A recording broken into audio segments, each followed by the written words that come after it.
কিয়াসিয়া আকাশের চাঁদ দ্বিখণ্ড করিল, কাকে দেখে বনের পশু চিনিয়া নিল। সে যে মোদের নবী কামলি আলা, একসাথে পরম মেঘ সাল্লি আলা আল্লাহুম্মা সাইয়্যিদিনা মাওলানা মুহাম্মদ ওয়া আলা আলি সাইয়্যিদিনা মাওলানা সাল্লাল্লাহু আলাইহি। আমি তো জানি না পাবো কি পাবো না, আল্লাহ তোমার দেওয়া সেরা জান্নাত। আমি তো জানি না পাবো কি পাবো না, আল্লাহ তোমার দেওয়া সেরা জান্নাত। আমি সদ জানি নরকের কুনি সইতে পারবো না কোনদিন রাত। আমি তো জানি না পাবো কি পাবো না, আল্লাহ তোমার দেওয়া সেরা জান্নাত। আল্লাহুম্মা সাল্লি আলা মাওলানা মুহাম্মদ। মুহাব্বতের সঙ্গে পড়েন ওয়া আলা আলি সাইয়্যিদিনা মাওলানা মুহাম্মদ সাল্লাল্লাহু আলাইহি ওয়াসাল্লাম।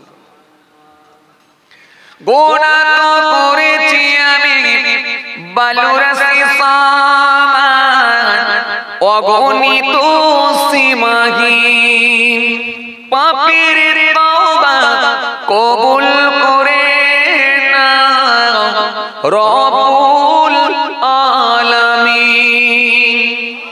জোরে হবে না, আরো জোরে হয় না। গুনাহ তো করেছি আমি বালুরাশি সমান, অগণিত সীমাহীন পাপের তওবা কবুল করে না রব্বুল আলামিন।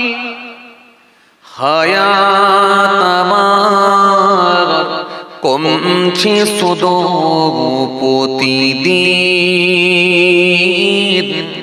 গুনাহ আমার বাড়ছে শুধু বাধাহীন।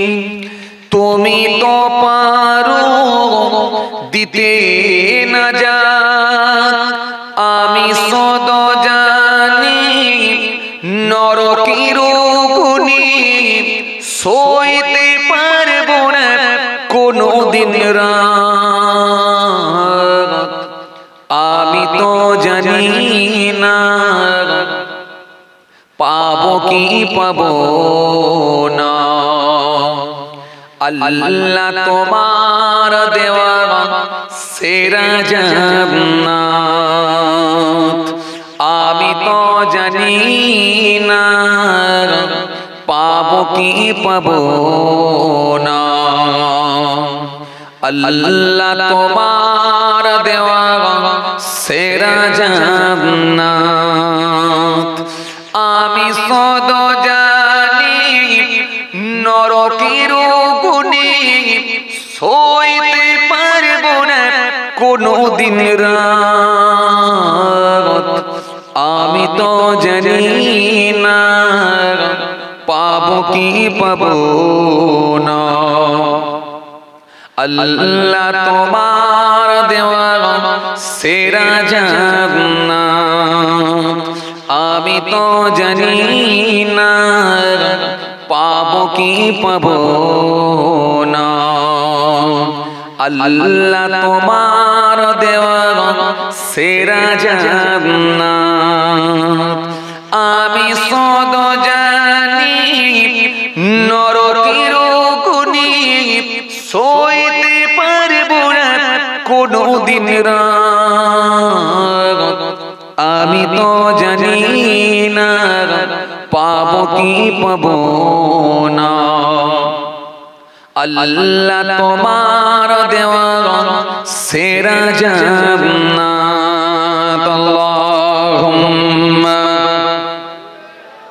সাল্লি আলা আওয়াজ দিয়ে পড়ে মাওলানা মুহাম্মদ ওয়া আলা আলি সাইয়্যিদানা মাওলানা মুহাম্মদ সাল্লাল্লাহু আলাইহি ওয়াসাল্লাম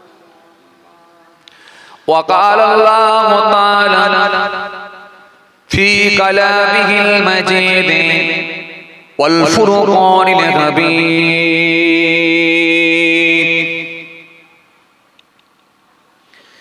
يا أيها الناس اعبدوا ربكم الذي خلقكم والذين من قبلكم لعلكم تتقون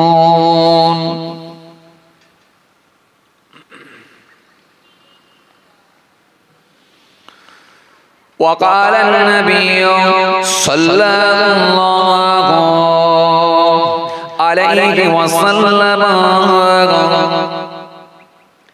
إنا نتشدق لموتنا هل يصل إليهم قال يصل إليهم ويفرحون كما تفرحون بالهدايا إلى آخر الحديث أو كما قال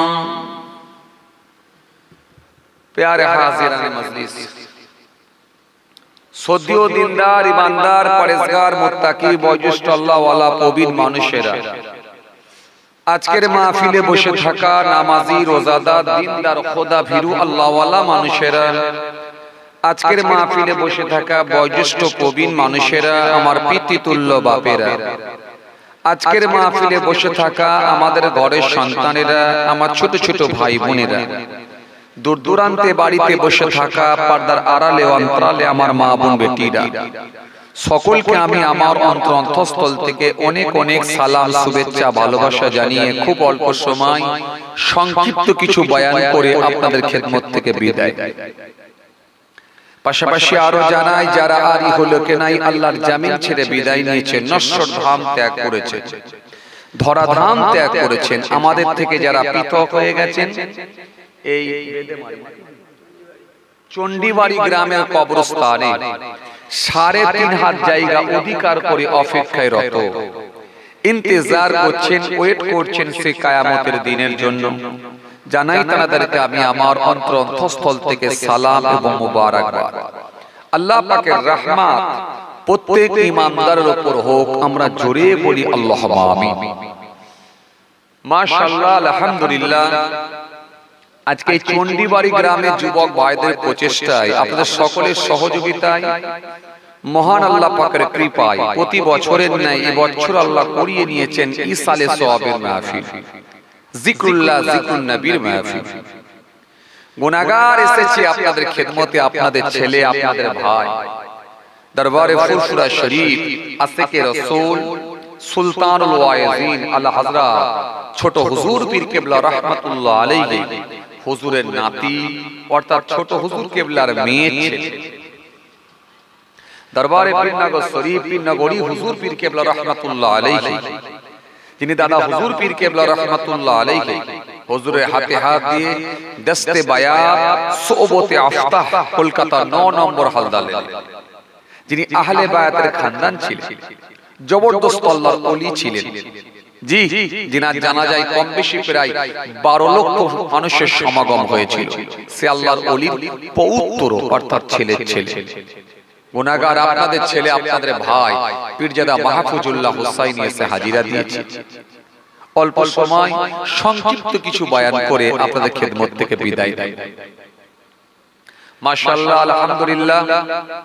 বছরের প্রথম দিন, প্রথম রাত আমাদের সামনে দিয়ে অতিবাহিত হয়ে যাচ্ছে। আলহামদুলিল্লাহ, এই কঠিন শীতকে উপেক্ষা করে, বড় কষ্ট করে, দুনিয়াদারি সমস্ত রকমের কাজ কর্মগুলো থেকে বিরত থেকে একমাত্র মহান আল্লাহর সন্তুষ্টি, তার হাবিবুল্লাহকে খুশি করার নিয়তে বছরের প্রথম রাতটা, বছরের প্রথম দিন, প্রথম রাত আমরা আল্লাহকে রাজি করার জন্য জলসার মাধ্যম বা জলসার মধ্য দিয়ে আমরা স্টার্ট করেছি।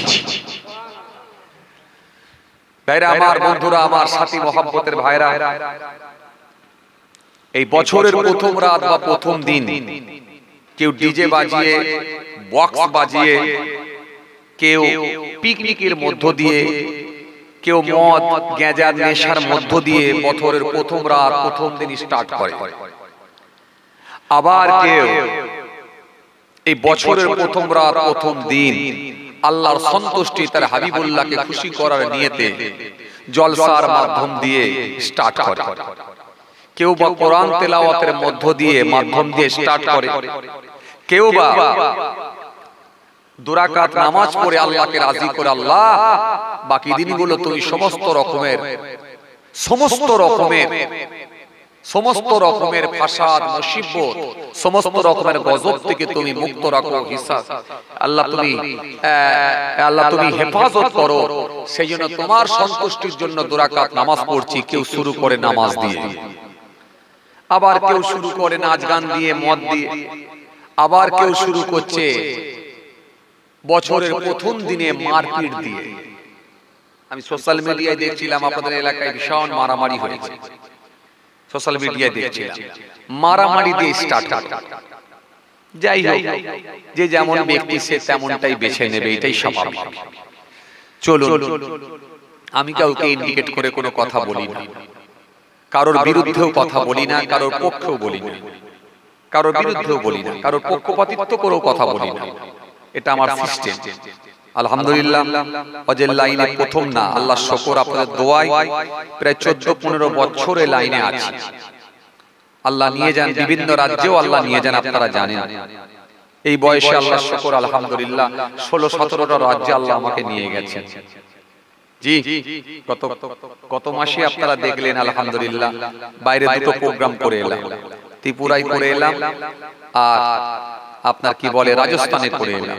তার আগের মাসে আপনারা জানেন দুটো প্রোগ্রাম করলাম, একটা সেকেন্দ্রাবাদে করলাম আর একটা আহমেদাবাদে করলাম। তার আগের মাসে হায়দ্রাবাদে করলাম। কদিন পরে আল্লাহ যদি নিয়ে যায় ফের বোম্বাই থেকে এসে ফের ইলাহাবাদ। মাসে আমার দুটো করে বাইরের প্রোগ্রাম হয়ে যায়। আল্লাহ শুকর, আপনাদের দোয়া। তাও তো নিতে পারি না, প্রচন্ড চাপ থাকে। তো যাই হোক, আপনাদের দোয়া আর আমার পীর বুজুর্গদের দোয়া, আব্বা মায়ের দোয়া।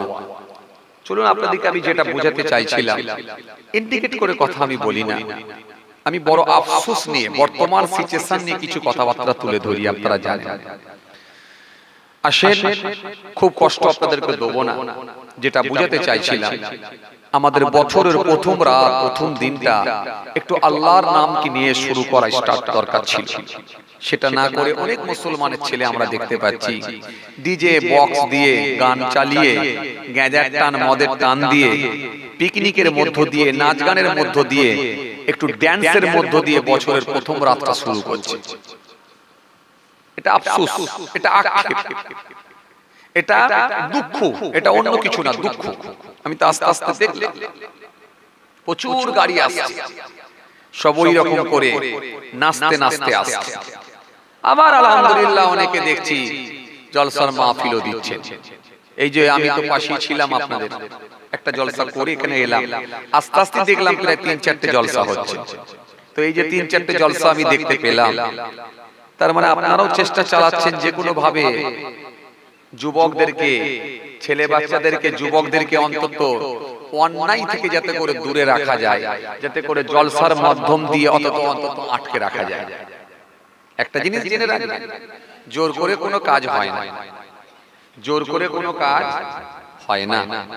আসলে যদি কাউকে পাপ মুক্ত রাখতে হয়, অন্যায় কাজ থেকে বিরত থাকতে হয়, ইত্তাকুল্লাহ, তার ভেতরে পরিপূর্ণ আল্লাহর ভয় ঢোকাতে হয়। আর পরিপূর্ণ আল্লাহর ভয় যদি ভিতরে ঢোকাতে হয় তাহলে এটা একেবারে একেবারে বাচ্চা বয়স থেকে স্টার্ট করতে হয়। কথা বুঝে আসছে? হ্যাঁ, পরিবারটা এমন একটা হয়ে উঠুক, ইসলামিক কালচার তাদের মধ্যে থাকুক। জি, এই পরিবারের মধ্যে যদি ইসলামিক কালচার থাকে, দ্বীনি কালচার যদি থাকে, ধর্মীয় শিক্ষা যদি থাকে, ওই পরিবারের বাচ্চাগুলো যখন দেখবেন বড় হবে তাদের মধ্যে দেখবেন দ্বীনি শিক্ষা থাকবে। জোর করে আপনি টেনে হিচড়ে একদিন আটকে দেবেন, এটা হয় না। জোর করে কোনো কাজ হয় না। আপনাকে শেখাতে হবে, বিষয়গুলোকে অবগত করাতে হবে। তাহলে আল্লাহর ভয় যদি ভেতরে ঢোকে তবে সে পাপ মুক্ত, অন্যায় মুক্ত হবে। কথা বুঝে আসছে? জি ভাইরা আমার, বন্ধুরা আমার, সাথী মহব্বতের ভাইরা, ভুল বুঝবেন না, রাগ করবেন না। একটা বছর চলে গেল আমাদের সামনে, নতুন বছর পড়ে গেল। জানি না আল্লাহ কদিন আমাদের হায়াতে রাখবেন। বর্তমান সিচুয়েশন খুব একটা ভালো না, বর্তমান অবস্থাও খুব একটা ভালো না। সারা বিশ্বের দিকে তাকান, সারা দেশের দিকে তাকান, সারা বাংলার দিকে তাকান। জি, একটা শ্রেণীর মানুষ যেভাবে উগ্র ভাষণ দিচ্ছে, পারলে তো মুসলমানগুলোকে তুলে নিয়ে গিয়ে যদি একটু গঙ্গাসাগরে ফেলে দেয়, যেন মনের দিক দিয়ে শান্তি পায়। আপনি দেখুন একটা শ্রেণীর নেতা যেভাবে উগ্র ভাষণ দিচ্ছে, যেভাবে তাদের কথাবার্তার ধরন, ভাবা যায় স্বাধীনতার পর থেকে আজ পর্যন্ত আমরা এই রকম উগ্র ভাষণ কিন্তু কোনোদিন শুনি না। কি কথা ঠিক কিনা বলুন? সব মিলিয়ে পরিস্থিতি খুব একটা ভালো না। আসেন, রাস্তা একটাই খোলা, সেটা হচ্ছে আমাদের জন্য কেউ বলার থাক আর নাই থাক, আমাদের জন্য কেউ কথা বলুক আর নাই বলুক, রাস্তা একটাই খোলা। যদি আমরা পরিপূর্ণভাবে দিনের সঙ্গে সম্পৃক্ত হতে পারি, আমরা যদি আল্লাহর দিকে ধাবিত হতে পারি, নিশ্চিতভাবে আমার আল্লাহর সাহায্য আমাদের উপরে অনিবার্য। আর আল্লাহর সাহায্য যদি আপনি না পান, মনে রাখবেন কখনো কিন্তু আপনি টিকে থাকতে পারবেন না। কথা কিছু বুঝে আসছে? আসেন, ভুল বুঝবেন না, রাগ করবেন না। প্রত্যেকে 5 ওয়াক্ত নামাজি হয়ে যান। বছরে 1 মাস রমজান মাসে রোজা রাখেন। নবী সুন্নতটা মুখে রাখেন। হালাল খাদ্য ভক্ষণ করার চেষ্টা চালান। হালাল খাদ্য, এই হালাল খাদ্য আজকে বাড়ি থেকে সরে যাচ্ছে। আর হালাল খাদ্য যদি ভিতরে না থাকে, জাবানের দোয়া কবুল হবে না। দোয়া কবুল হওয়ার যে শর্তগুলো আছে তার মধ্যে একটা হলো হালাল খাদ্য খাওয়া। হালাল খাদ্য যদি আপনি ভক্ষণ না করতে পারেন, আপনার জাবানের দোয়া কবুল হবে না। কেন? এই নামাজ পড়ে, এই দাড়ি রেখে, এই টুপি পরে, এই জিকির করে, এই তাসবিহ পড়ে, এই যাকাত দিয়ে, এই আপনার দান করে, এই খায়রাত করি, খাজা গরিবে নামাজ হয়েছে। এই নামাজ পড়ে, এই দাড়ি রেখে, এই টুপি পরে, এই জিকির করে, এই ইবাদত করি, বড় পীর আব্দুল কাদের জিলানী রাহমাতুল্লাহ আলাইহি জি বড় পীর সাহেব হয়েছে। এই নামাজ পড়ে, এই দাড়ি রেখে, এই টুপি পরে, এই জিকির করে জি মুজাদ্দিদ আল-ফিসানি রাহমাতুল্লাহ আলাইহি হয়েছে। এই নামাজ পড়ে, এই জিকির করে, এই টুপি পরে, এই তাসবিহ পরে, এই যাকাত দিয়ে, এই ইবাদত করি, ফুরফুরা শরীফ পীর আবু বকর সিদ্দিক রাহমাতুল্লাহ আলাইহি দাদা হুজুর হয়েছে। অস্বীকারের জায়গা আছে? পৃথিবীর জমিনে যত আউলিয়া কিরামদের আগমন ঘটেছিল, সব তেনারা কিন্তু এই ইবাদত করে করি আল্লাহর ওলি হয়ে গেছে। আর আজকে 22 বছর এমনও চাচা আছে 22 বছর দাঁড়িয়ে রেখেছে, জাবানের দোয়া কবুল হয় না। 26 বছর রোজা রাখছে, জাবানের দোয়া কবুল হয় না। 30 বছর নামাজ পড়ছে, জাবানের দোয়া কবুল হয় না। 32 বছর দান করছে, জাবানের দোয়া কবুল হয় না। জীবনে একবার সমীক্ষা করেও দেখে না যে কোন জায়গাটায় আমার ডিস্টার্ব, কোন জায়গাটায় আমার সমস্যা। ওই সমস্যা যদি আমি সমাধান করতে পারি তাহলে আল্লাহর কাছে আমি বেনিফিট পাবো, আল্লাহর কাছে আমি গেনার হব। আর ওই সমস্যা যদি আমি সমাধান না করতে পারি তাহলে আমার জাবানের দোয়াটা কবুল হবে না। এই যে এই জাবানের দোয়া কেন কবুল হচ্ছে না, এটাকে নিয়ে আপনার একবার গবেষণা করা দরকার ছিল। এটা নিয়ে কিন্তু আপনি একবারও ভাবলেন, একবারও চিন্তা করলেন? আপনি মনে মনে ভাবছেন আমার মুখে দাঁড়িয়ে আছে, মাথায় টুপি আছে, আমি নামাজ পড়ছি মানে জান্নাত ধরে রেখেছে। হতে পারে, ডিলিটও হয়ে যেতে পারে, ডিলিটও হয়ে যেতে পারে। কারণ আমরা কেউ গ্যারান্টি দিতে পারবো না, আমরা কোনো কেউ একেবারে গ্যারান্টি দিয়ে বলতে পারবো না, আমরা 100% গ্যারান্টি দিতে পারবো না যে আমার যা নামাজ, আমার যা তেলাওয়াত, আমার যা জিকির, আল্লাহর জান্নাত পেয়ে যাব। এই জান্নাতে যাওয়ার গ্যারান্টি কারোর কাছে না। একমাত্র আল্লাহর দয়া ছাড়া জান্নাত পাওয়ার কোনো সম্ভাবনা না। তবে চেষ্টা করতে হবে আপনাকে অন্যায় মুক্ত জীবন তৈরি করা। অন্যায় মুক্ত, পাপ মুক্ত, হারাম মুক্ত জীবন না তৈরি করতে পারলে আপনার জবানের দোয়া কিন্তু কবুল হওয়াটা কিন্তু কঠিন হয়ে যাবে। এই জন্য আজকের দিনে দেখেন জবানের দোয়া মানুষের কবুল হচ্ছে না, হচ্ছে। হে তরুণী নওজওয়ান যুবকেরা, ইয়া মুরব্বিরা, বাবার আসরে রেখে দিয়ে কেন না এই নামাজ পড়ে, এই জিকির করে, এই তাসবিহ পড়ে যারা একজন আল্লাহর ওলি হয়ে গিয়েছিলেন তাদের প্রত্যেকের জামানের দোয়া আল্লাহর দরবারে কবুল হয়ে গিয়েছিল। আরো জোরে বলেন, এই জন্য আমার আল্লাহ কোরআনে কারীমের মধ্যে জানিয়ে দিলেন, ইয়া আইয়ুহাল্লাযীনা আমানুত্তাকুল্লাহ ওয়া কুনু মা'আস সাদিকিন। হে বান্দারা, তোমরা আমি আল্লাহকে ভয় করো আর আমার যারা মনোনীত বান্দা হয়ে গেছে তাদের সঙ্গী তোমরা হয়ে যাও। আজকে বিরাট কিছু ওয়াজ করতে হবে এমন নয়, দুটো দিক, একটা হচ্ছে মেনে নেওয়া আর একটা হচ্ছে পরিত্যাগ করা, ছেড়ে দেওয়া। কোরআন সেই কথাটাই বলেছে, তা'মুরুনা বিল মা'রুফ ওয়া তানহাউনা আনিল মুনকার। একটা ছেড়ে দাও আর একটা ধরে নাও। যেগুলো আমি আল্লাহ আদেশ করেছি সেগুলো তোমরা গ্রহণ করো, আর যেগুলো আমি নিষেধ করেছি, বারণ করেছি, সেগুলো থেকেই বিরত থাকো। কেন? আমি যেগুলোকে হারাম করেছি, নিষেধ করেছি, তাতে কোনো কল্যাণ থাকতে পারে না, তাতে কোনো উপকার থাকতে পারে না। সেই জিনিসে কোনোদিন তোমরা জ্ঞানার হতে পারবে না, পারবে না। সুতরাং আমি যেগুলো বারণ করেছি সেগুলো থেকে তোমরা বিরত থাকো, সেগুলো থেকে তোমরা দূরে থাকো। কেন? আমার আদেশ আর নিষেধ এটাই মেনে নিতে হবে, আর এটার নামই হলো ইসলাম। আমার হুকুম, আমার আহকাম, আমার হুকুমগুলোকে, আমার আদেশ নিষেধগুলোকে মেনে নিতে হবে। তবেই মনে রাখবেন আপনি ধর্ম মেনে নিতে পেরেছেন। কথা কিছু বুঝে আসছে? ভাইরা আমার, বন্ধুরা আমার, সাথী মহব্বতের ভাইরা, যে আমি কয়েকদিন আগে কিতাবের মধ্যে পড়ছিলাম, জি 520 হিজরি, 520 হিজরি, জি বাগদাদের জমিনে, জি খলিফা মানসুরের পুত্র জাফর রাসিদ বিল্লাহ, তিনি বাগদাদের অধিপতি ছিলেন। বাগদাদের যখন তিনি অধিপতি ছিলেন, তিনি কি করলেন? তিনি বড় পীর আব্দুল কাদের জিলানী রাহমাতুল্লাহ আলাইহি, সেই পিরিয়ডের কথা বলছি, তৎকালীন সময়ের কথা বলছি। বড় পীর আব্দুল কাদের জিলানী রাহমাতুল্লাহ আলাইহি হুজুরের কাছে এক তোরা আশরাফি পাঠালেন। যাও, মন্ত্রীকে পাঠালেন, এটা হুজুরকে গিয়ে একটু গিফট করো, হুজুরকে গিয়ে দিয়ে এসো, তোহফা, উপঢৌকন, তোহফা। যেমন আপনারাও আমাদেরকে দেখলে ভালোবাসেন, কেউ তোহফা নিয়ে যান, বাড়িতে আপেল নিয়ে যাচ্ছেন, কেউ মিষ্টি নিয়ে যাচ্ছেন। আপনারাও দেখবেন অনেক সময় আত্মীয় বাড়িতে গেলেও নিয়ে যান, বিয়াই বাড়ি গিয়ে যাচ্ছেন, নাতি নাতনিদের জন্য নিয়ে যাচ্ছেন, কখনো মামার বাড়ি, কখনো খালার বাড়ি, কেউ মিষ্টি নিয়ে যাচ্ছেন, কেউ ফল নিয়ে যাচ্ছেন, কেউ শুকনো খাবার, চানাচুর, বিস্কুট নিয়ে যাচ্ছেন, ইত্যাদি ইত্যাদি গুলো নিয়ে যান। হুজুরদেরকেও দেন, বক্তাদেরকেও, হুজুরদেরকে, মাওলানা সাহেবদেরকেও ভালোবেসে দেন। এগুলো একটু ভালোবেসে দেন, এই ভালোবাসা, অন্য কিছু না। জাফর রাসিদ বিল্লাহ হুজুরের কাছে পাঠিয়েছেন,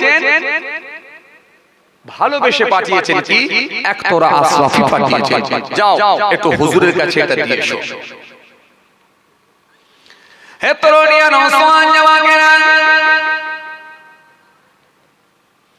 হে আমার মুরব্বিরা, বাবার আসরে গিয়ে কিতাবের মধ্যে পাওয়া যায় হযরতে বড় পীর আব্দুল কাদের জিলানীর কাছে যখন ওই আশরাফিটা পাঠিয়ে দেওয়া হয়েছিল, হযরতে বড় পীর আব্দুল কাদের জিলানী নিতে অস্বীকার করলেন।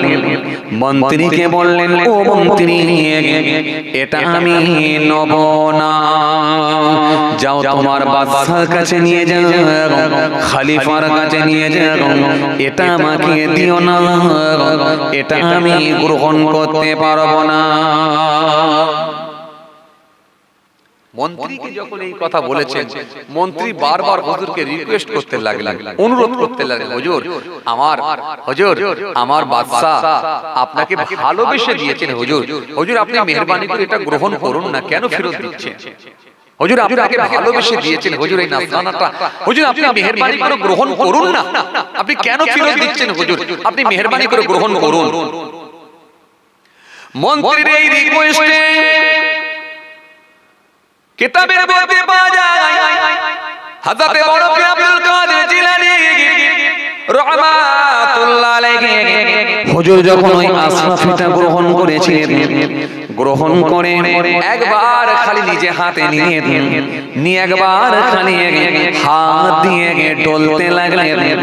ডলার সাথে সাথে ওই আশরাফি দিক থেকে, ওই আশরাফি গুলো থেকে ডলার সাথে সাথে কাঁচা রক্ত বার হতে লাগলো।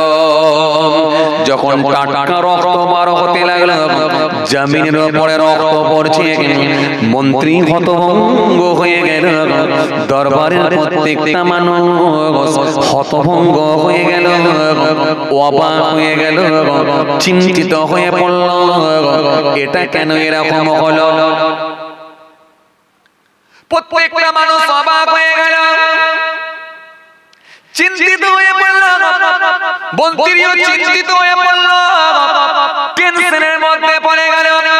মন্ত্রী আর থাকতে না পেরে বাদশার কাছে খবর পাঠালো, জাফর মসজিদ বিল্লাহর কাছে খবর গেল, বাদশা ও বাদশা শুনেন, আপনি যে তোহফাটা দিয়েছিলেন হুজুরের হাতে আমি দিয়েছিলাম, হুজুর যখন নিজে হাতে করে একবার গ্রহণ করেছেন, ওই তোহফার মধ্য থেকে রক্ত বার হতে লেগেছে, আমরা প্রত্যেকেই অবাক হয়ে গেছি।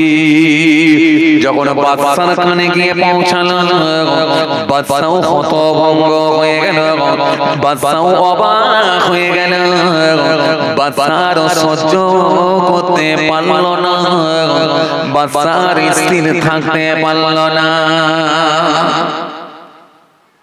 বাদশা অবাক হয়ে বলো কি এরকম ঘটনা কোনোদিন হয়নি, চিন্তিত হয়ে পড়েছে। কিন্তু ওই তোহফা কার হাতে পড়েছে? বড় পীর আব্দুল কাদের জিলানী রাহমাতুল্লাহ আলাইহির হাতে পড়েছে। যে মানুষটা জীবনে কোনোদিন অন্যায় কাজের সঙ্গে যুক্ত হয়নি, যে মানুষটার হাতে জীবনে কোনোদিন হারাম খাদ্য ওঠেনি, তিনার হাতে যদি অপবিত্র মাল পৌঁছে যায়, এটা কি কখনো সেটার পবিত্র থাকতে পারে? হযরতে বড় পীর আব্দুল কাদের জিলানী বসে আছেন, মাসা সহ্য করতে না পেরে বাগদাদের জমিনে চলে এলেন। হুজুরের দরবারে এসে ঝরঝর করে কাঁদতে লাগলেন, হুজুর কেন এরকম ঘটনা ঘটলো? হযরতে বড় পীর আব্দুল কাদের জিলানী বললেন, বাবা বাদশা শোনো, তুমি এই হাত দিয়ে মানুষের রক্ত শোষণ করেছো, গরিবের মাল আত্মসাৎ করে নিয়েছো, মিসকিনের মাল তুমি গ্রহণ করে নিয়েছো, এই হাত দিয়ে তুমি অনেক খারাপ কাজ করেছো, এই হাত দিয়ে তুমি হারাম মাল ভক্ষণ করেছো, হারাম মাল তুমি গ্রহণ করেছো, সেই হারাম মালগুলোকে জমা করে আজকে আমার কাছে পাঠিয়েছিলে বাদশা।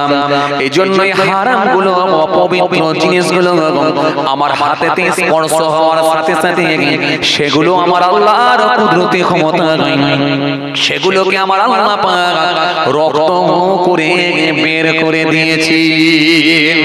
মাত্র কয়েকটা জিনিস ভালো আছে যেগুলো হালাল, বাকি সবটাই হারাম রক্ত হয়ে বেরিয়ে গেছে, মাত্র কয়েকটা জিনিস ভালো, বাকি সব হলো হারাম। এই হারামের জিনিস আমি আল্লাহ, আমি আমার আল্লাহ, আমি বড় পীরের হাতে দেবেন না বলে রক্ত করে মার করে দিয়েছি।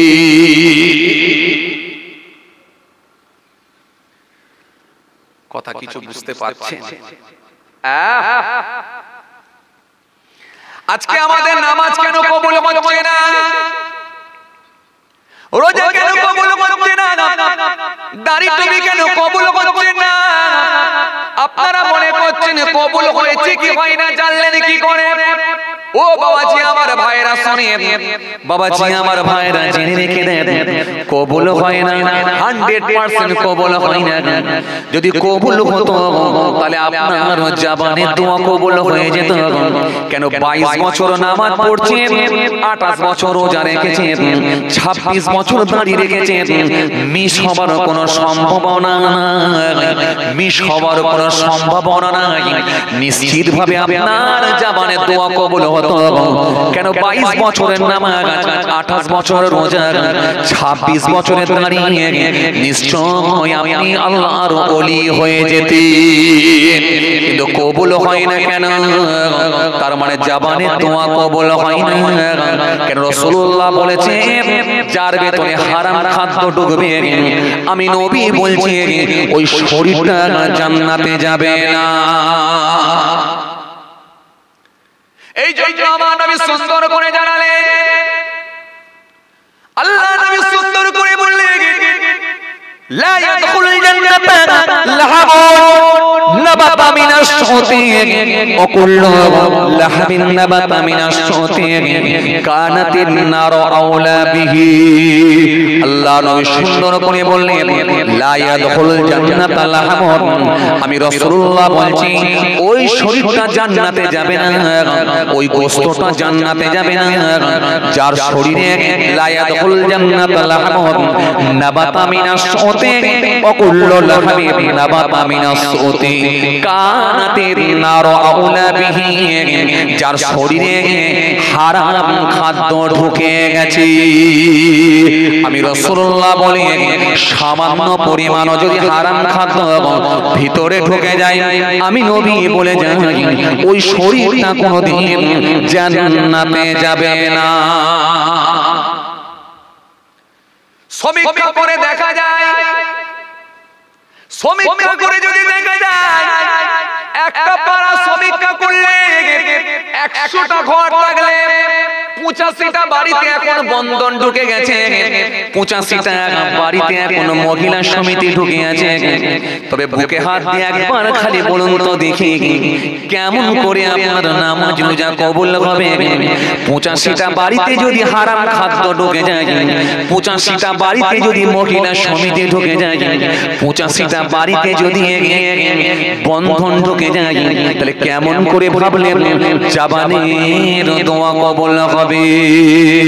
না, হতে পারে না। জবানের দোয়া কবুল হয় না, আর জবানের দোয়া কবুল হয় না তার মানে ইবাদত আল্লাহর দরবারে কবুল হচ্ছে না। 17 বছর ধরে একই দোয়া করলেন আল্লাহ, আমি 17 বছর ধরে একই দোয়া করছি আল্লাহ, আমি একজন নামাজি, আমি একজন দাড়িওয়ালা, আমি একজন রোজাদার, 17 বছর ধরে একই দোয়া করি আল্লাহ, তুমি আমার একটা ভালো জামাই মিলিয়ে দাও, একটা সুপাত্র মিলিয়ে দাও, ভালো একটা জামাই মিলিয়ে দাও। 17 বছর পরে যখন ভালো একটা জামাই মিলল, দেখা গেল মস্ত বড় একটা গাঁজাখোর। তার মানে যা বললেন তার কথা বললেন, তার উল্টো হয়ে গেল। যদিও আপনাদের এলাকায় এরকম ঘটনা ঘটেনি, এই এলাকার সমীক্ষা করলে বন্ধন টন্ধন ঢোকেনি, কি বলেন আপনারা? কথা বলছেন না কেন? এই এলাকার সমীক্ষা করলে মহিলা সমিতি ঢোকে না, বন্ধন ঢোকে না। এই জন্য আমার আল্লাহ কোরআনে কারীমের মধ্যে বললেন, ওয়াহাল্লাল্লাহুল বাই'a ওয়া হাররামা রিবা ওই বিনিময়ে তোমাদের জন্য বৈধ করে দিয়েছি, সুদ তোমাদের জন্য হারাম করে দিয়েছি। এই জন্য আমার আল্লাহ কোরআনে কারীমের মধ্যে বললেন, ইয়ামহাকুল্লাহু রিবা ওয়া ইরবিস সাদাকা ওয়াল্লাহু লা ইউহিব্বু কুল্লা কাফারিন আযীম। আল্লাহ স্পষ্ট ঘোষণা দিয়ে বললেন, দান সদকাকে আমি আল্লাহ বৃদ্ধি করে দিয়েছি, সুদকে আমি আল্লাহ ধ্বংস করে দিয়েছি। ওয়াল্লাহু লা ইউহিব্বু কুল্লা কাফারিন আযীম। আমি আল্লাহ ওই সমস্ত অপবিত্র অকৃতজ্ঞ, আমি আল্লাহ পাপী ব্যক্তিগুলোকে পছন্দ করি না। কোরআনে এক জায়গায় নয়, একাধিক জায়গায় আল্লাহ আয়াত দিয়েছেন। হাদিসের মধ্যে এক জায়গায় নয়, রাসূলুল্লাহ একাধিক জায়গায় হারাম সম্পর্কে হাদিস তুলেছেন। ভাবা দরকার আমাদের, ভাবা দরকার। আর ভাবে ভাববো 10 কিলো দুধেতে যদি একটু পেচ্ছাবের ছিটা পড়ে, ওই দুধটা আর পবিত্র থাকতে পারে না, ওটা হারামে পরিণত হয়ে যায়। 10 কিলো দুধেতে যদি একটু গোবরের ছিটা লেগে যায়, ওই দুধটা আর পবিত্র থাকতে পারে না, ওটা হারামে পরিণত হয়ে যায়। এই হারাম কখনো হালাল হয় না। মনে রাখবেন, যাদের ভিতরে এখনো পর্যন্ত বাড়িতে বন্ধন ঢুকে আছে, মহিলা সমিতি ঢুকে আছে, ইমিডিয়েট যদি এই অন্যায় মুক্ত যদি না হতে পারি আমরা, যদি এই পাপ মুক্ত না হতে পারি, যদি এই হারাম খাদ্য থেকে যদি বিরত না থাকতে পারি, যদি আমরা বন্ধন মহিলা সমিতি থেকে যদি দূরে না সরে আসতে পারি, লিখে রেখে দেন, আপনার জামানের দোয়া মওত পর্যন্ত কবুল হবে।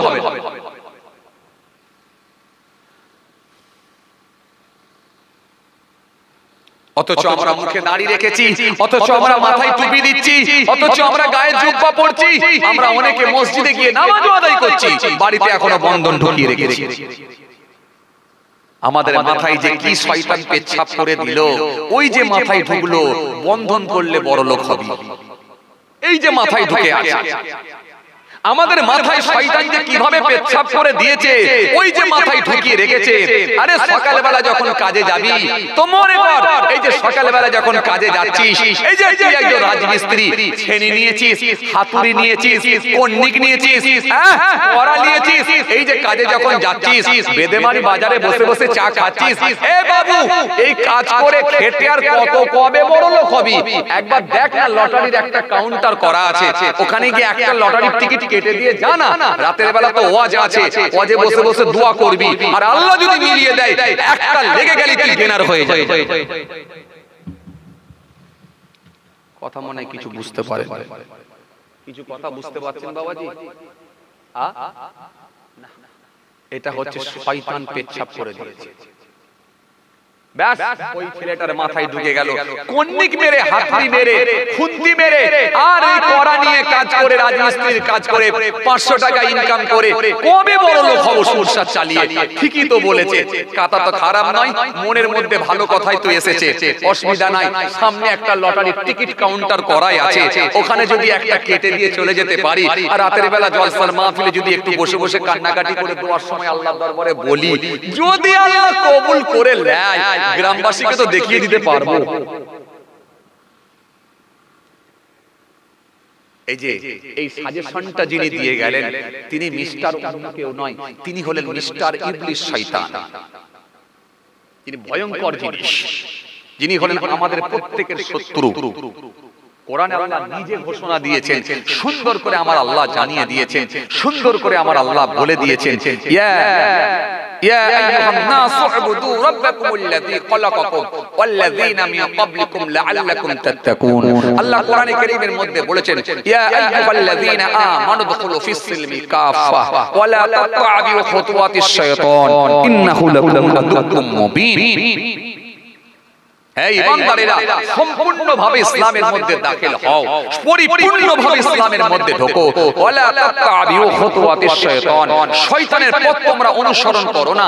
কেন? আমি আল্লাহ বলছি, ইন্নাহু লাকুম আদুউম মুবিন, নিশ্চয়ই সে হলো তোমাদের প্রকাশ্য শত্রু, নিশ্চয়ই সে হলো তোমাদের প্রকাশ্য দুশমন। সেই দুশমনকে আমরা এখন বন্ধু হিসাবে গ্রহণ করেছি। কথা বলেন ঠিক কি না?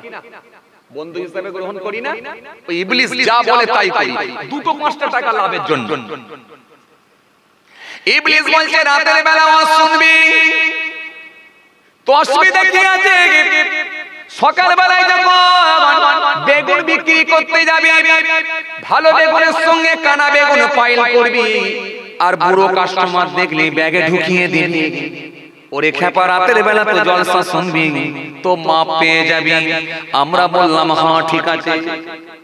ইবলিস বলছে খেপা শোন, রাতের বেলা তো ওয়াজ শুনতে যাবি তো অসুবিধা কি আছে? টেনশন না, রাতের বেলা তো ওয়াজ শুনতে যাবি, চিন্তা নাই। সকাল বেলা যখন পটল বিক্রি করতে যাবি, ওটা 3 দিন আগেকারের পটল আছে, অসুবিধা কোথায়? ওটাকে বিছিয়ে ফেল, খালি পানির ঝাপটা মেরে দে, চকচকে হয়ে যাবে। আর বুড়ো কাস্টমারকে বল টাটকা এই মাত্র আজকে তুলে নিয়ে এসেছে, লোককে ভুল বুঝিয়ে ব্যাগেতে ঢুকিয়ে দিয়ে 3 দিনের মালকে টাটকা বলে চালিয়ে দেন। আমরা বললাম হ্যাঁ ঠিক আছে।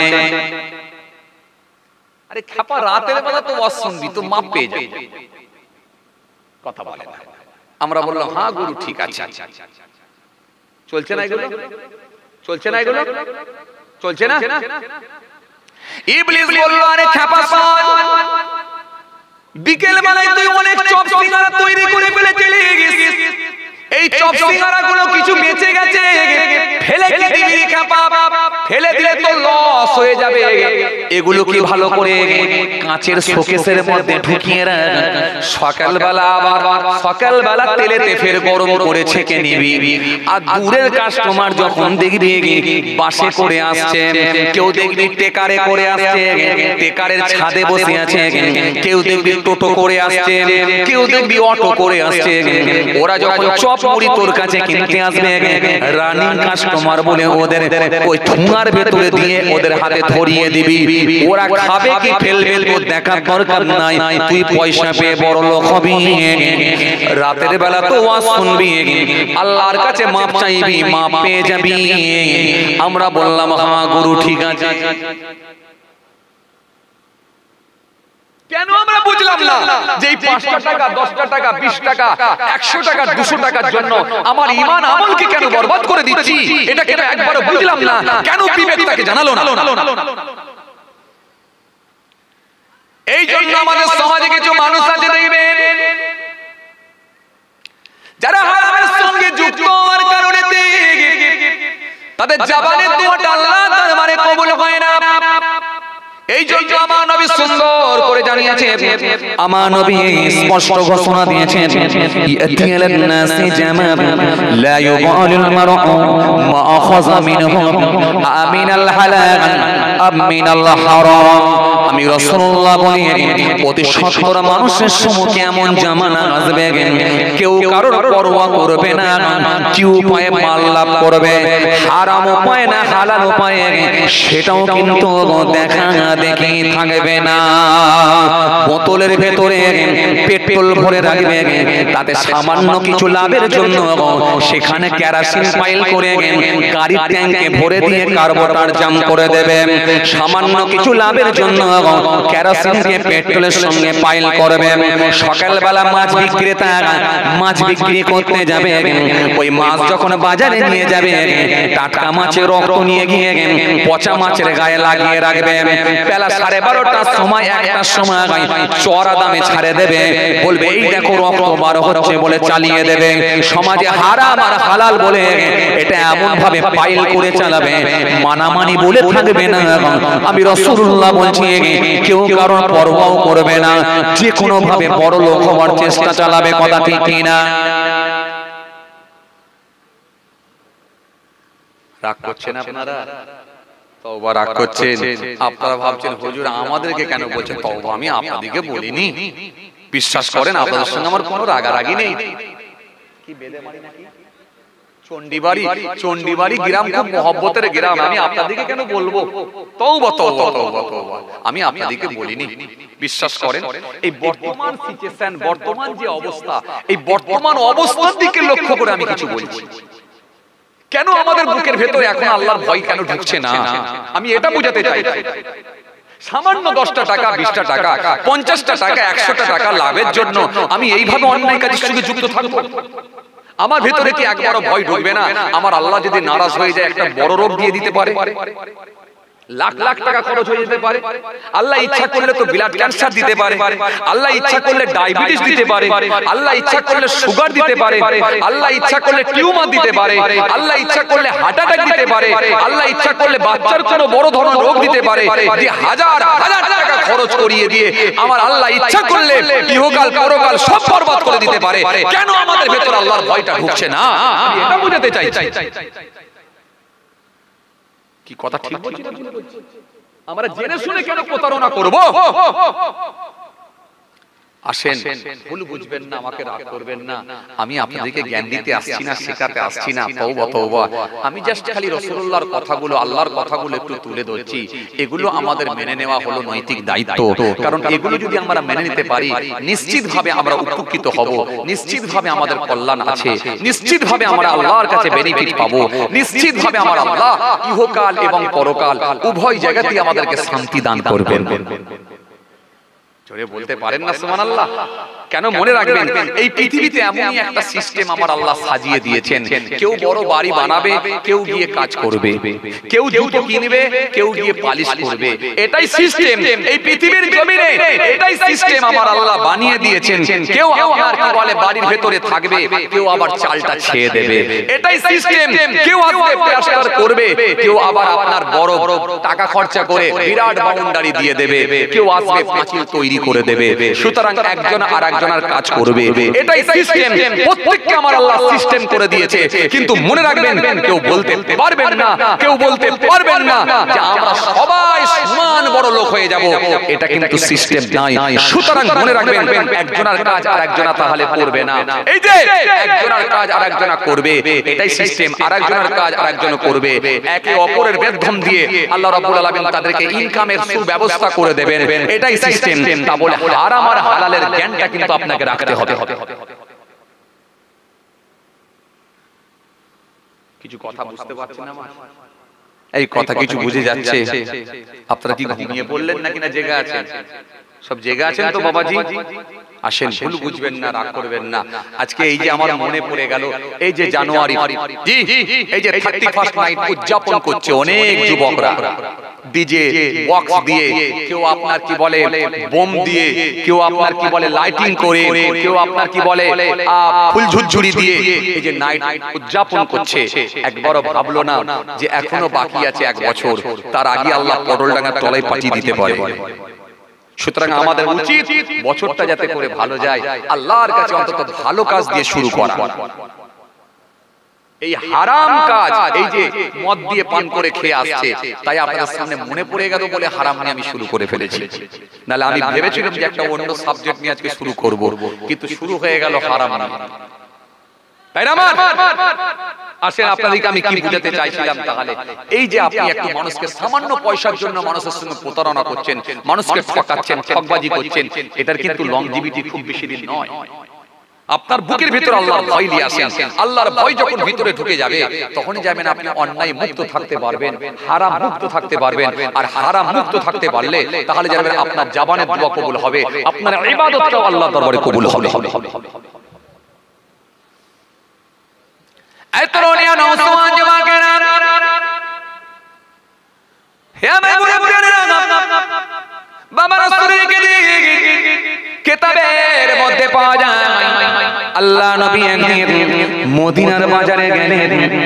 মদিনার বাজারে গিয়ে আমার নবী দেখতে পেলেন, মদিনার বাজারে গিয়ে আমার রাসূলুল্লাহ দেখলেন সাহাবায়ে কিরামেরা বসে বসে ব্যবসা করছে। আল্লাহ নবী হাবিবুল্লাহ হুজুর আমার থাকতে না পেরে এক সাহাবীর সামনে গেলেন। সামনে গিয়ে সামনে একটা গমের বস্তা রাখা ছিল। আল্লাহ নবী থাকতে না পেরে নিজের হাতখানাকে নিয়ে গমের বস্তার মধ্যে প্রবেশ করালেন। গমের বস্তার মধ্যে নিজের হাতখানাকে ঢুকিয়ে দিলেন। গমের বস্তার মধ্যে নিজের হাতখানাকে ঢুকিয়ে দিয়ে এক মুষ্টি ভিজে গম বের করলেন। এক মুষ্টি ভিজে গম বার করলেন। ভিজে গম, ভিজে গম বের করে আমার নবী বলেন, সাহাবী কি ব্যাপার, কতদিন ধরে এরকম ব্যবসা শুরু করলে যে ওপরে শুকনো গম আর ভিতরে ভিজে গম? তুমি জানো না যে মানুষকে ধোঁকা দেয় সে মুমিন বলে গণ্য হয় না? সাহাবী, ওপরে শুকনো গম আর ভিতরে ভিজে গম, কবে থেকে এরকম ব্যবসা শুরু করলো? আমার নবীর চেহারাটা পরিবর্তন হয়ে গেল, পাল্টে গেল। নবী রেগে গেলেন, সাহাবী ভয় পেয়ে গেলেন। ও সাহাবী ভয় পেয়ে গেলেন। রাসূলুল্লাহ যখন রাগান্বিত হতেন, রেগে যেতেন, চেহারাটা পরিবর্তন হয়ে যেত। এই চেহারা পরিবর্তন হলে সাহাবীরা ভয় পেয়ে যেতেন। কিছু কথা শুনছেন আপনারা? অনেক সময় দেখবেন খুব বুদ্ধিমান বাপ বলে ছেলে কোনো অন্যায় কাজ করলে দেখবেন বাপের চেহারাটা দেখবেন ফুটে উঠে। সুতরাং বাপের চেহারাটা এমন ভাবে ফুটে উঠে যে বাপ নারাজ হয়ে গেছে, অসন্তুষ্ট হয়ে গেছে। একটা অসন্তুষ্ট যে বাপ, সেটা চেহারাই স্পষ্ট হয়, পরিষ্কার। কথা বলে না, ঘুম পেয়ে যাচ্ছে আপনাদের? কি কথা ঠিক কি না? এই মারতে হবে এমনটা না, আপনার চেহারাটা বুঝলি, চেহারাটা দেখলেই বোঝা যায় যে আপনি নারাজ হয়ে গেছেন, অসন্তুষ্ট হয়ে গেছেন। এই চেহারাতে ফুটে উঠেছে আপনি নারাজ হয়ে গেছেন, অসন্তুষ্ট হয়েছে। আমার মনে পড়ে যাচ্ছে, কিতাবের মধ্যে এসেছে রাসূলুল্লাহ দরবারে আছেন, হঠাৎ করে দেখা যায় খলিফাতুল মুসলিমিন হযরত ওমর ফারুক রাদিয়াল্লাহু তাআলা আনহু তিনি একদিন বসে বসে তাওরাত কিতাব পড়ছেন। তাওরাত কিতাব। মাপড়ালা ভাই, আপনি উঠবেন, একটু ওঠেন, যান। বাড়ি যাবেন তো? ওই মাপড়ালা ভাইকে বলছি, বাড়ি যাবেন? তবে এরকম করে উঠা উঠা ভাব যেন মনে হচ্ছে। যাবেন, যান না, অসুবিধা নেই।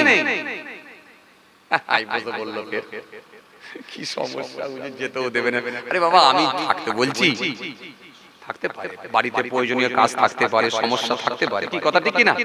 আমি তো আপনাকে জোর করব না। কেন জোর করাটা ঠিক না? অসুবিধা হতে পারে, এতে এত মানুষ বসে আছে, আপনার অসুবিধা থাকলে আপনি যান, আপত্তি নেই।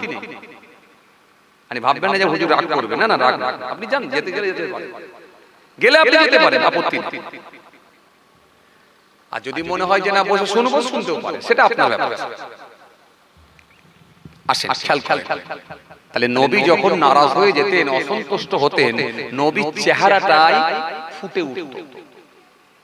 কোন ছেলে যদি অন্যায় করে, বাপ যদি নারাজ হয়ে যায়, অনেক সময় দেখবেন বাপের চেহারাটা পাল্টে যায়, চেহারাটা পরিবর্তন হয়ে যায়। এই চেহারার পরিবর্তন দেখলে বুঝতে পারে যে বাপ নারাজ হয়ে গেছে, বাপ অসন্তুষ্ট হয়ে গেছে, বাপ নারাজ। যেটা মারতে হবে এমনটা শুধু না, চেহারাটাই ফুটে উঠবে যে নারাজ হয়েছে, অসন্তুষ্ট হয়েছে, পরিবর্তন ঘটেছে। খলিফাতুল মুসলিমিন হযরত ওমর ফারুক রাদিয়াল্লাহু তাআলা আনহু তিনি একদিন নবীর দরবারে বসে বসে তাওরাত কিতাব পড়ছেন। তাওরাত কিতাব,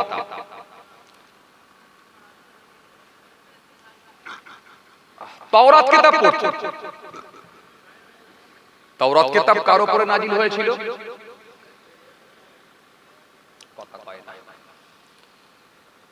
কথা বলেন, কার উপরে নাজিল হয়েছিল? একটু বলেন না রে বাবা ভালো করে। হযরতে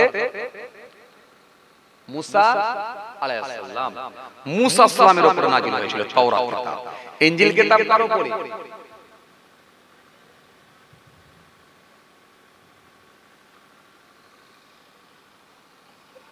খুব টেনশনে আছেন আপনারা, খুবই চিন্তিত। ছেলে টাকা পয়সা পাঠাচ্ছেন নাকি আমি জানি না, নাকি না ব্যবসা বাণিজ্য ভালো চলছে না, কিসের মন খারাপ আমি বুঝতে পারিনি। চেহারাগুলো যেন কিরকম কিরকম লাগছে, যে বলছিলাম না চেহারা নিয়ে তো ওয়াজ করছিলাম, মুখগুলো যেন শুকিয়ে আছে, চোখগুলো যেন একটা ছলছল ভাব, একটা যেন চিন্তিত ভাব। আর চিন্তা হওয়ারই কথা, দেশের অবস্থা ভালো না, রাজ্যের অবস্থা ভালো না, কাজ কারবারের অবস্থা ভালো না, পাড়ার অবস্থা ভালো না, ছোট ছোট পাড়াতে তিনটে করে দল, এর সঙ্গে কথা বললে ওর রাগ, ওর সঙ্গে কথা বললে ওর রাগই চলছে সব জায়গায়। আমাদের এলাকাতেও চলছে, সব জায়গায় চলছে। মানুষের ভেতরে এখন হিংসা বেড়ে গেছে, অহংকার বেড়ে গেছে, রিয়া বেড়ে গেছে, গীবত বেড়ে গেছে, মিথ্যাবাদী বেড়ে গেছে, আন্দাজে এ ওর কথা বলে দিচ্ছে, আন্দাজে মিথ্যা মিথ্যা করে বলে দিচ্ছে, দিয়ে ঝগড়া লাগিয়ে দিচ্ছে, এসব চলছে। তো যাই হোক, একটা কথা বলবো, আপনি নিজের দিকে যদি ক্লিয়ার থাকেন তাহলে আপনি চিন্তা মুক্ত হন। আপনি নিজের দিক দিয়ে যদি ভালো থাকতে পারেন তাহলে আপনি টেনশন মুক্ত হন। কোনো টেনশন নেই, কোনো টেনশন নেই। কেন? ও পৃথিবীর কে খারাপ বললো কে ভালো বললো দেখার নাই। আমার আল্লাহ যদি আপনাকে ভালো বলে আপনি গেনার হয়ে যাবেন। আমার আল্লাহ যদি আপনাকে ভালো বলে দেয় আপনি টেনশন মুক্ত, আর কোনো টেনশন নেই। কে আপনাকে খারাপ বললো ভালো বললো দেখার দরকার নাই। আপনি নিজের দিকে যদি ঠিক থাকেন, নিজের দিকে যদি ভালো থাকেন, জানবেন আপনি আপনার মালিকের কাছে আল্লাহর কাছে ভালো। আসেন যে কথা বোঝাতে চাইছি,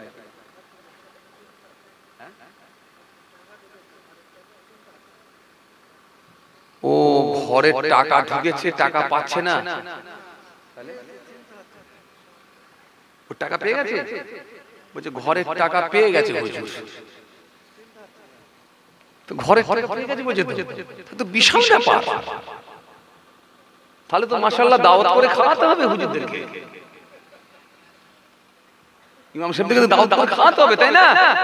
ঘরে টাকা ঢুকে গেছে যখন, তাহলে আমার টেনশন কি আছে? ডবল নেবে বলছে নাকি বলেন?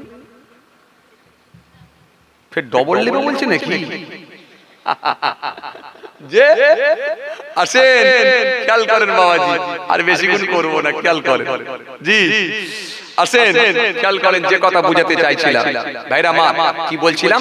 হযরত ওমর রাদিয়াল্লাহু তাআলা তিনি বসে বসে তাওরাত কিতাব পড়ছেন। যখন তাওরাত কিতাব পড়ছেন আমার রাসূলুল্লাহ একটু নারাজ হয়ে গেলেন। নারাজ হয়ে গিয়ে আল্লাহর নবী একটু অসন্তুষ্ট হলেন, চেহারাতে স্পষ্ট হলো, পরিষ্কার হলো। যখন চেহারাতে ফুটে উঠেছে হযরত আবু বকর সিদ্দিক রাদিয়াল্লাহু তাআলা তিনি বুঝতে পেরে গেলেন যে আমার নবী নারাজ হয়ে গেছে, কারণ চেহারা পাল্টে গেছে। কিতাবের মধ্যে পাওয়া যায় হযরত আবু বকর সিদ্দিক রাদিয়াল্লাহু তাআলা হযরত আবু বকর সিদ্দিক রাদিয়াল্লাহু তাআলা তিনি সেই সময় বললেন, ও হযরত ওমর, একবার খানি আমার রাসূলুল্লাহর দিকে দেখো, আমার নবীর চেহারার দিকে একবার দেখো, আমার নবী নারাজ হয়ে গেছে। তুমি চেহারা দেখো, রাসূলুল্লাহর অবস্থা দেখো। হযরত ওমর ফারুক রাদিয়াল্লাহু তাআলা হুজুর থাকতে না পেরে আল্লাহ নবীর দিকে একবার তাকালেন, তাকিয়ে দেখলেন আমার নবীর চেহারাটা পরিবর্তন হয়ে গেছে, আমার নবী নারাজ হয়ে গেছে, আমার রাসূলুল্লাহ অসন্তুষ্ট হয়ে গেছে। হযরত ওমর একটু চিন্তিত হয়ে পড়লেন, হয়ে সঙ্গে সঙ্গে আল্লাহ নবীকে বললেন, ইয়া রাসূলুল্লাহ, ইয়া হাবিবাল্লাহ, হুজুর বিয়াদবি নেবেন না, হুজুর বিয়াদবি নেবেন না হুজুর।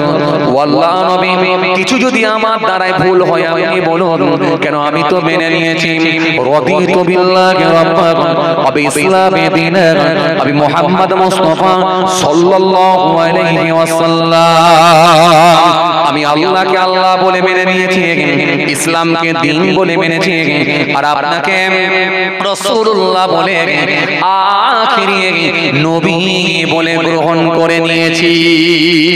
ও আল্লাহ নবী, আমার কথাবার্তা, আমার কর্মকাণ্ডে, আমার কার্যকলাপ এমন যদি কিছু হয়ে থাকে দয়া করে আপনি আমাকে বলো, দয়া করে আপনি আমাকে বলুন, যদি আমার কর্মকাণ্ড, আমার কার্যকলাপ বা আমার কথাবার্তা যদি কিছু আপনাকে এরকম মনে হয় আপনি আমাকে একটু বলুন। আমি তো আপনাকে নবী বলে মেনেছি, ইসলামকে দ্বীন বলে মেনেছি, আল্লাহকে আল্লাহ বলে মেনেছি। আমার নবী সেই সময় বলেন, ওমর শোনো, ওমর শোনো, আমি রাসূলুল্লাহ তোমাকে একটাই কথা বলি, তুমি যে কিতাবটা পড়ছো এই কিতাবটা হলো তাওরাত কিতাব। তুমি কি জানো এই তাওরাত কিতাব কার উপরে এসেছে? তাওরাত কিতাব নবী মুসা সালামের উপর অবতীর্ণ হয়েছে। তবে ওমর শোনো, আমি রাসূলুল্লাহ তোমাকে বলে যাই, আজকে যদি তাওরাত কিতাব তো পরের কথা, যদি মুসা কালিমুল্লাহ বেঁচে থাকতেন, সে মুসা নবীকে আমি রাসূলুল্লাহকে অনুসরণ করা লাগতো। জোরে হয় না? আরো জোরে বলেন। কেননা আমার আল্লাহ আমাকে এত বেশি ভালোবাসা দিয়েছেন, সমস্ত নবীদের ঊর্ধ্বে আমার সম্মান আল্লাহ দিয়েছেন। মুসা নবীও যদি আজকে বেঁচে থাকতেন, আমি রাসূলুল্লাহকে অনুসরণ করতেন। কেন আমি রাসূলুল্লাহ, আমার সম্মান আমার আল্লাহ বাড়িয়ে দিয়েছি। তাওরাত তো পড়া অনেক পরের কথা, স্বয়ং মুসা কালিমুল্লাহ যদি বেঁচে থাকতেন তবুও সেই মুসা কালিমুল্লাহ আমি রাসূলুল্লাহকে অনুসরণ করতেন। কথা কিছু বুঝে আসছে? হ্যাঁ, নবীদের ঊর্ধ্বে সবার ঊর্ধ্বে আমার নবীর সম্মান আল্লাহ, আমার নবীর ইজ্জত সবার ঊর্ধ্বে দিয়েছে। চলুন ভাইরা আমার, যে কথা আপনাদের বলতে বলতে বলতে বলতে চলে এলাম, তো রাসূলুল্লাহ যখন এই গমের স্তূপ বস্তা থেকে যখন গম বের করেছেন, আল্লাহর নবীর চেহারাটা পাল্টে গেল। মনে আছে আপনাদের? যেখান থেকে ছেড়েলাম মনে আছে? মনে আছে? আমি সেই জায়গায় গিয়ে আবার পৌঁছালাম। কেন? আমি তো আপনাদের সামনে শুরু করে ফেলেছি আজকে হারামের ওয়াজ। জানুয়ারি জানুয়ারি চলছে, জানুয়ারি কত মায়ের হবে কোল খালি, চলছে এখন জানুয়ারি মাস, কত বাড়িতে হবে সর্বনাশ। চলছে এখন জানুয়ারি, মানুষ মরবেও দেখবেন খুব তাড়াতাড়ি। এটা হলো জানুয়ারি, এই জানুয়ারি মাস হায়রে সর্বনাশ। চলছে জানুয়ারি মাস, মরবেও তাড়াতাড়ি। এটা হলো জানুয়ারি, চলবে জানুয়ারি মাস, কত বাড়িতে হবে সর্বনাশ। চলছে এখন জানুয়ারি, মরে গেলেই দেখবেন কত মায়ের হবে কোল খালি। এজন্য এই হারাম নিয়ে, ডিজে মদ নিয়ে আপনাদের সামনে যে কথা বলতে বলতে চলে আসছি, এই হারামের পাগার। এজন্য হারাম কাজের সঙ্গে যুক্ত হয়েও না, ডিজে বাজাও না, আর গান বাজনা করো না। ও যুবক ছেলে, মৃত্যুকে কাছে মনে করো, আল্লাহ দরবারে চলে যেতে হবে, এটা স্মরণে রেখো। আল্লাহর হুকুমগুলোকে, নবীর হুকুমগুলোকে পরিপূর্ণভাবে মেনে চলো। আমার নবী এক মুষ্টি গম বের করলেন। যাক, তাহলে আর বলবো না। আল্লাহ যদি ফের কোন সুযোগ দেয় ইনশাআল্লাহ আলোচনা হবে। সবাই আমার জন্য দোয়া করবেন, আমি আপনাদের জন্য দোয়া করি। মাশাআল্লাহ, খাতাও নিয়ে চলে এসেছে আমার ভাইরা। যাই হোক, অসমাপ্ত বক্তব্যকে সমাপ্তির দিকে আগিয়ে দিলাম। আল্লাহ আমাদের সকলকে বলার থেকে শোনার থেকে বেশি বেশি করে আমল করার তৌফিক দেন। সকলে বলি আল্লাহুম্মা আমিন। আসেন ছোট্ট করে দাঁড়িয়ে সালাম পাঠ করে দোয়া হবে। নবী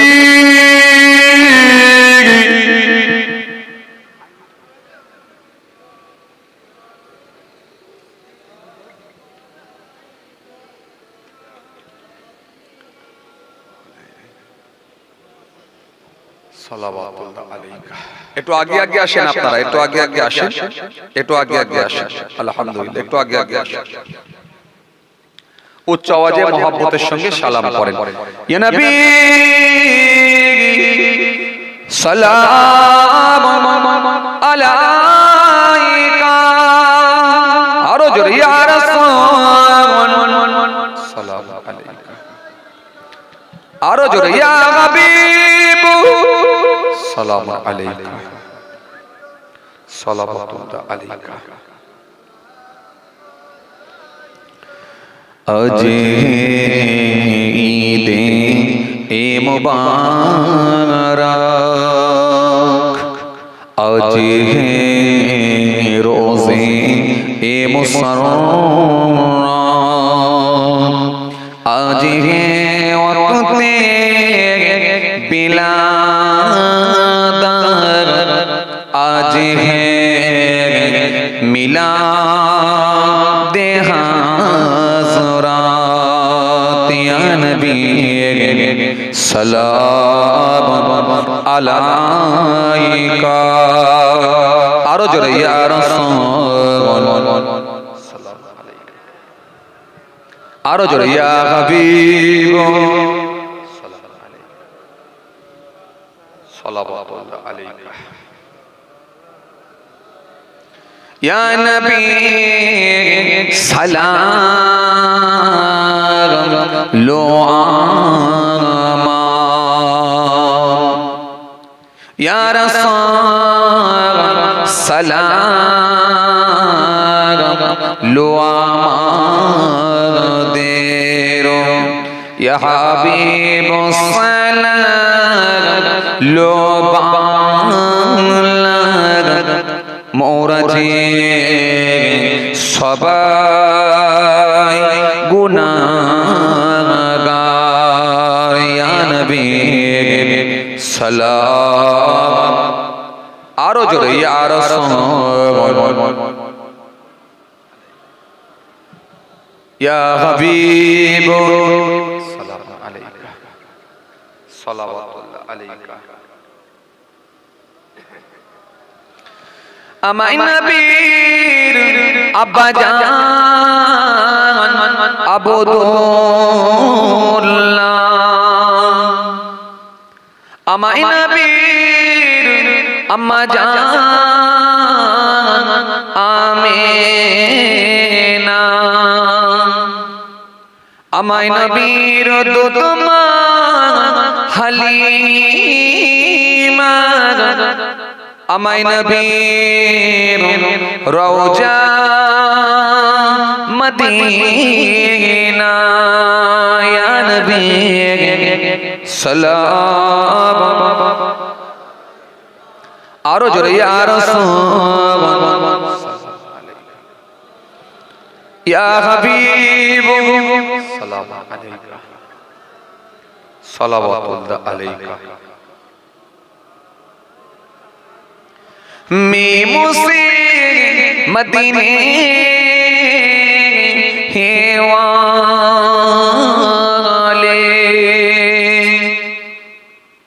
हे से हसमी हे वाले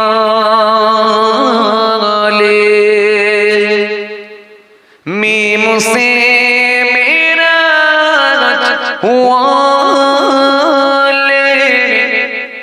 दाल से दीदार हुआ ले नबी सलाम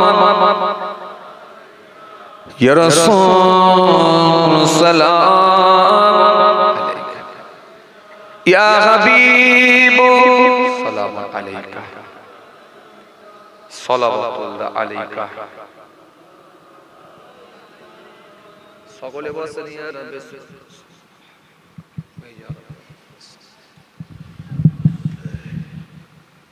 দরুদ শরীফ আল্লাহুম্মা সাল্লি আলা সাইয়্যিদিনা মাওলানা মুহাম্মদ ওয়া আলা সাইয়্যিদিনা যাই হোক সংক্ষেপ করলাম আল্লাহ যদি ফের কোনো সুযোগ দেয় ইনশাআল্লাহ আলোচনা হবে সবাই আমার জন্য দোয়া করবেন আমি আপনাদের জন্য দোয়া করি কি বলতে